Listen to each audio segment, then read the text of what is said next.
Hello friends, कैसे हैं आप सब। मैं सौरभ आज आपके लिए लेके आया हूँ ये बहुत ही interesting video that is introduction to pharmacology. तो अभी तक यदि आपने मेरे चैनल को सब्सक्राइब नहीं किया तो प्लीज़ सब्सक्राइब कर लें ताकि आगे की वीडियो की जानकारी आपको सबसे पहले मिल सके। तो चलिए बिना लेट किए अब जल्दी से शुरू करते हैं। Firstly, the introduction. The word pharmacology is derived from two Greek words, that is pharmakon and logos. Pharmakon means the drug and logos means to study. So in a broad sense we can told pharmacology is the study of drugs. Study of drugs means we can include that how the drug react to the body as well as how the body react to the drug. So हम बोल सकते हैं कि pharmacology deals करता है interaction of the exogenously administered molecule, जिसे हम drug कहते हैं, with our living system that is the body. When coming to the history, Oswald Schmiedeberg is regarded as the father of pharmacology. आज अगर हम pharmacology के डिवीजन पे आ जाएं तो फार्माकोलॉजी को ब्रॉडली दो काइंड ऑफ में डिवाइड किया गया है। एक है फार्माकोडायनामिक्स, दूसरा है pharmacokinetics. Pharmacodynamics, pharma means drug, dynamics means the power. So pharmacodynamics से जितना पता लग रहा है, हियर हम स्टडी करते हैं what the drug does to the body, means what the power of the drug towards the body. It includes different physiochemical, biochemical effect of the drug and their mechanism of action. और दूसरा वाला part है वो है pharmacokinetics. Pharmacokinetics means pharma means drug, kinetics means the movement. It includes the study of a movement of the drug inside the body. So इसमें चार part include होता है। एक है absorption, distribution, metabolism and excretion of drugs. Next आता है pharmacology के बारे में डीपली जानने से पहले हमें कुछ टर्मिनोलॉजी के साथ फेमिलियर होना पड़ेगा, जैसे कि है drugs, chemotherapy, toxicology, orphan drugs and many more. So first come to the drug. According to WHO, there is a standard definition given by the World Health Organization, that is, drug is defined as an article or anything which is intended for used in the diagnosis, prevention, treatment and cure of the disease in human beings or animals. So any substance that is used in the diagnosis, prevention, cure of the disease उसे हम drugs कह सकते हैं। ऐसे ही second आता है chemotherapy. अगर इसका हम डिवाइड करें तो थेरेपी होता है ट्रीटमेंट और केमो होता है using high reactive chemicals. So here क्या होता है, हम हाई रिएक्टिव केमिकल्स यूज करके एक्सेसिवली स्टिमुलेट और एक्सेसिवली एक्टिवेट सेल को डाइड करा देते हैं। Mostly the treatment of cancers is regarded as the chemotherapy. The third one comes toxicology. Logos means study, toxic means the poisonous effect.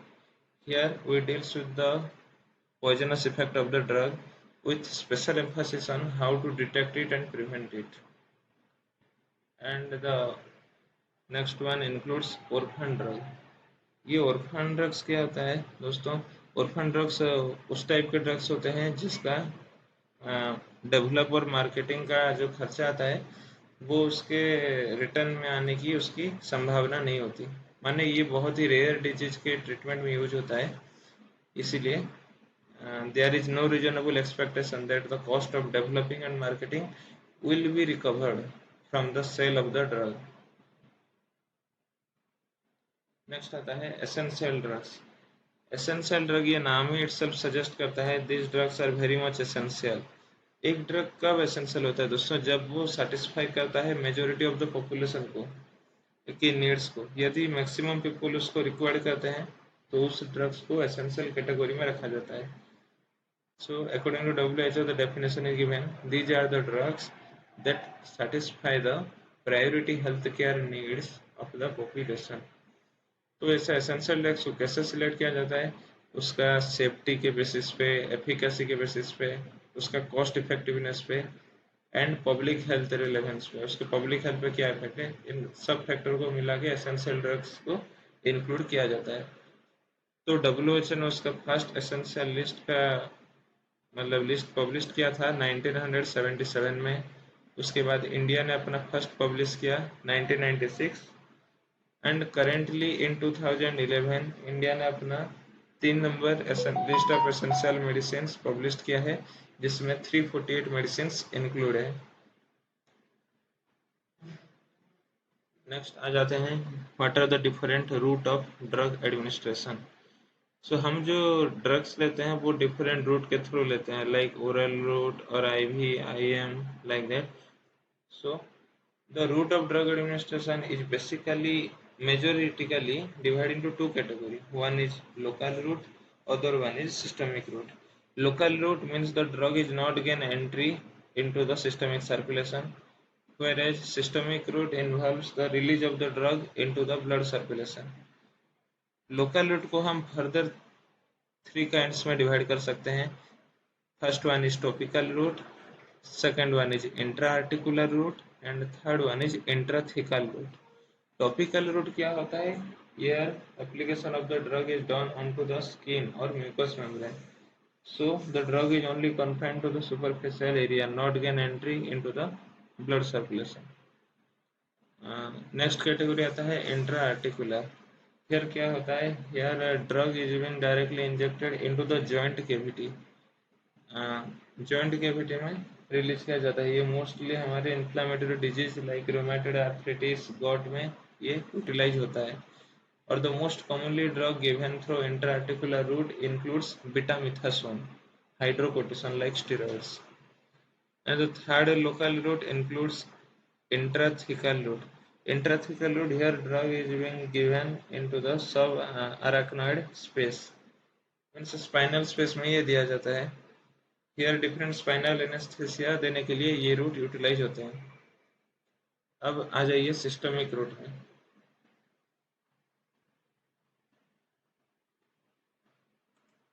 Systemic route में क्या होता है? It is broadly divided into enteral and parenteral route. Enteral means होता है ये intestines और gastrointestinal tract. सो हम जो भी ड्रग्स सिस्टमिक सर्कुलेशन में ऑब्जर्व हो रहा है वो दो तरीके से दिया जाता है। एक तो जो रूट लेता है गैस्ट्रोइंटेस्टाइनल ट्रैक्ट दे के जाता है, और एक पेरेंटरल रूट डायरेक्टली वेन के थ्रू से ब्लड में वो रिलीज हो जाता है। सो एंटेरल रूट में दो प्रकार के रूट आएंगी, एक है ओरल रूट, दूसरा है रेक्टल रूट।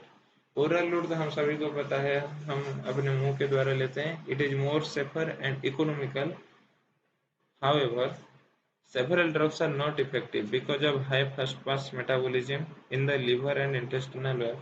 So कौन कौन से ड्रग ओरल रूट के थ्रू इफेक्टिव नहीं है? वो है nitrates, लिग्नोकैन, propranolol and many more drugs.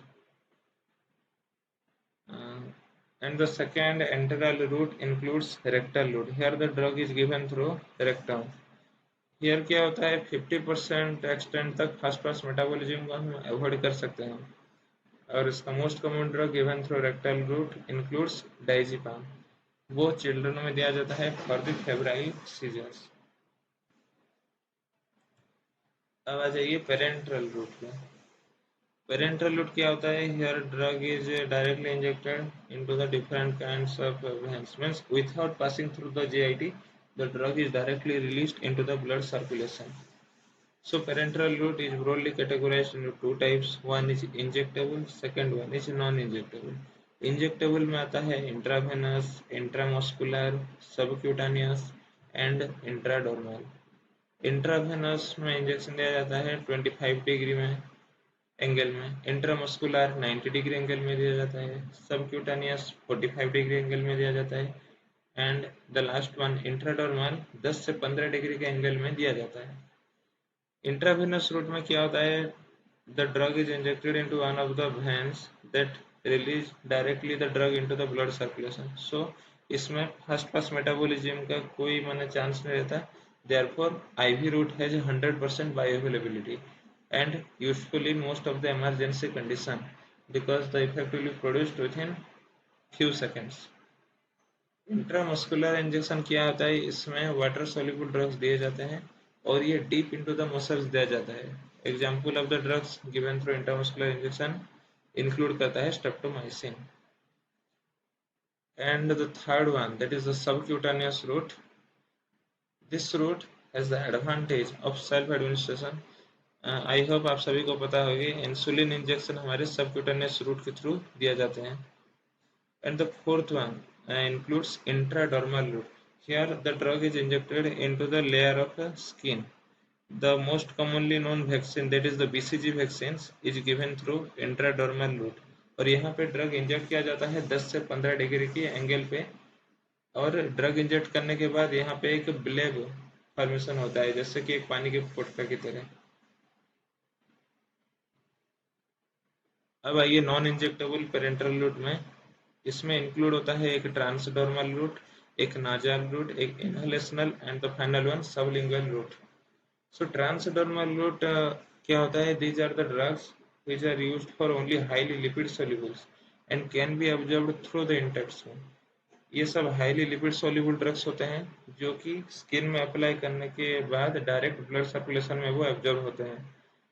The most common example includes transdermal patch. So different example of the drugs which are given to transdermal route includes nitroglycerin, nicotine, fentanyl sodium and hyoscine. The next one nasal route के through हम different drugs दे सकते हैं. The most common example includes naphthaliin and buserelin. And the last one, that is the sublingual route. Sublingual means here the drug is being taken below the tongue and keep for some time. In that time the drug get dissolves. तो हम अपने जीभ के नीचे drug को दबा के रखते हैं जिससे कि ड्रग स्लोली एब्जॉर्ब होकर डायरेक्टली सिस्टमिक सर्कुलेशन में मिल जाते हैं. ये भी इमरजेंसी कंडीशन में यूज हो सकते हैं. द डिफरेंट ड्रग्स जो कि यूज हो रहे हैं सबलिंगुअल रूट में, इसका एग्जांपल इंक्लूड्स करते हैं nitroglycerin, isosorbide dinitrate, clonidine and nifedipine. और एक आता है इनहेलेशनल रूट. इनहेलेशनल रूट तो आपको पता ही होगा, हम अपने नोज के थ्रू इनहेल करते हैं. The most common drugs given is includes anaesthesia. Anaesthesia that में भी general anaesthesia. So friends, that's all about the basic introduction to pharmacology. हम अपने अगले वीडियो में pharmacokinetics, that is absorption, distribution, metabolism and excretion details के साथ discuss करेंगे. तब तक के लिए धन्यवाद, शुक्रिया, एंड प्लीज मेरे चैनल को लाइक एंड सब्सक्राइब करिए.